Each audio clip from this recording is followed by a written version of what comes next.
Bachelor of the Month is the 12th episode of the 5th season of Full House. This is directed by Zwick, and as always there will be spoilers from now as I go through the episode and share some thoughts. And we have several parts to the narrative, so I'll talk about them in turn. I'll talk about Danny's part last because that takes up most of my thoughts, but we have a little bit focusing on Jessie and Becky and also Joey. Jessie and Becky are still getting used to looking after the twins, and obviously that's quite tiring, so Jessie decides to make them a surprise dinner, and it's really lovely. And what I love about this is that Jessie and Becky are trying to talk about something other than the twins, but they both just want to talk about the babies, and I think that that's absolutely fine, and I thought it was absolutely adorable, so I rather enjoyed that part of the narrative. And then they end up falling asleep over their dinner. I think it was lovely that Joey was able, and with the help of the girls as well, to give them a break. And my favourite part of this part of the narrative is when Joey was changing one of the twins and he was doing his Popeye impressions. I think Dave Coulier's Popeye impressions are pretty brilliant, so I thought that part of it was very good as well. The main narrative focuses on the fact that a magazine has revealed that Danny is the Bachelor of the Month. And a woman called Penny turns up at his doorstep, not entirely sure how she got his address. That feels kind of creepy. And Danny then ends up going on a date with Penny and all of these other women, and he goes on date after date. And while live on air, Vicky, who is co-hosting with Danny while Becky is on maternity leave. I don't know why, but I always seem to call her Rebecca whenever I'm talking about Wake Up San Francisco. It's quite bizarre. And while Becky is on maternity leave, Vicky is co-hosting, and she refers to these dates as being shallow, which seems a little bit harsh, and especially to say that live on air.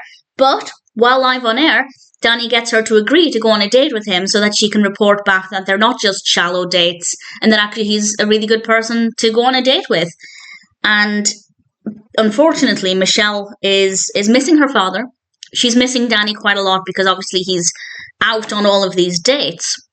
So she decides to sneak into the back of his car with Teddy. I think Teddy is absolutely adorable, to go to the restaurant with Danny so she can spend time with him.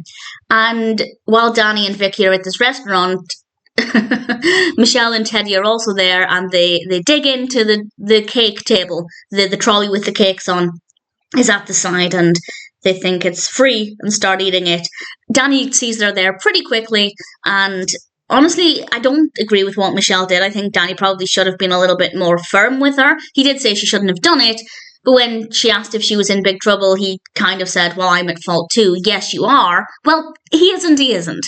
He's not necessarily at fault. He's allowed to go on dates, but if he's going out night after night after night, then yeah, he kind of needs to be at least aware of how his children might be feeling about that, and he wasn't aware of how Michelle was feeling. But at the same time, sneaking out in the back of the car needs to be punished in some way, because that's exceptionally dangerous and she needs to learn. Maybe she will learn just by being told don't do it again, but who knows.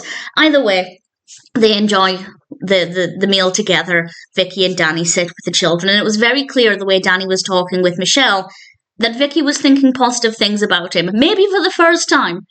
And then they go home, and Danny ends up kissing Vicky at the very end, which is definitely a change of pace with their relationship, whether that's a work relationship or, as the kiss might suggest, something more. So it was a sweet ending, and I hope it tells Danny as well that actually, even though dating person after person might have its benefits, I feel like dating somebody with whom you might already have some kind of connection could be more interesting. And that's certainly the case here, and I feel like that's why we didn't really see many of the dates that Danny went on. It was mostly focusing on Vicky. But I didn't mind that part of the episode. I thought it was an interesting direction in which to take it. And in general, I thought this was a really good episode. Definitely some sweet moments.